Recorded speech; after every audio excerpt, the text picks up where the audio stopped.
चलिए दोस्तों, अब बात करते हैं बालाजी का है आंकिक प्रश्न, अध्याय 8 है बल तथा गति का नियम है, जिसमें से आंकिक प्रश्न में प्रश्न नंबर 3 है। क्या कह रहा है? जब एक पिंड पर 200 न्यूटन का बल लगाया जाता है। अच्छा, 200 न्यूटन का आपको क्या समझ में आ रहा है? 200 न्यूटन, न्यूटन किसका मात्रक होता है? बल का। मतलब 200 किसकी वैल्यू दी गई है हमसे? बल, फोर्स की वैल्यू दी गई है। F बराबर कितना है हमारा? 200 न्यूटन का बल लगा रहा है। चलो अच्छी बात है। क्या कह रहा है? बल 5 मीटर पर सेकंड स्क्वायर। अच्छा, मीटर पर सेकंड स्क्वायर किसका मात्रक होता है? एक्सीलरेशन। तो ये 5 किसकी वैल्यू दी गई है आपको?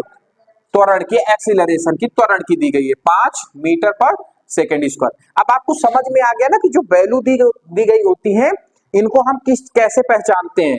कैसे पहचानते हैं? इनके मात्रक से। न्यूटन बल का मात्रक था, इसका मतलब 200 क्या है आपका? बल है। 5 मीटर पर सेकंड स्क्वायर, तो मीटर पर सेकंड स्क्वायर किसका मात्रक होता है? एक्सीलरेशन का या त्वरण का। तो 5 किसकी वैल्यू है आपकी? एक्सीलरेशन की है। तो हमसे पूछ क्या रहा है?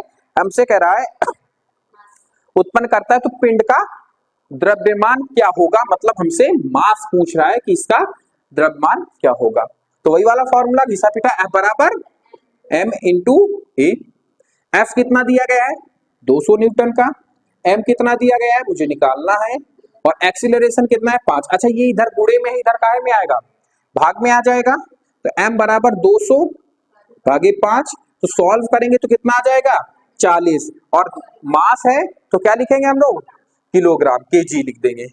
तो 4 केजी का, 40 केजी का क्या होगा? वो पिंड रहा होगा जिसको, देखो यहाँ पे हम क्या निकालेंगे, अगर मैं लैंग्वेज में आपसे बोलना चाहूं इस क्वेश्चन का सार, तो ऐसा पिंड जिसका वेट, जिसका भार, या फिर द्रव्यमान बोलो, जिसका द्रव्यमान 40 केजी है, उसको 5 मीटर पर सेकंड के स्क्वायर का एक्सीलरेशन देने के लिए हमें कितना फोर्स जनरेट करना पड़ेगा?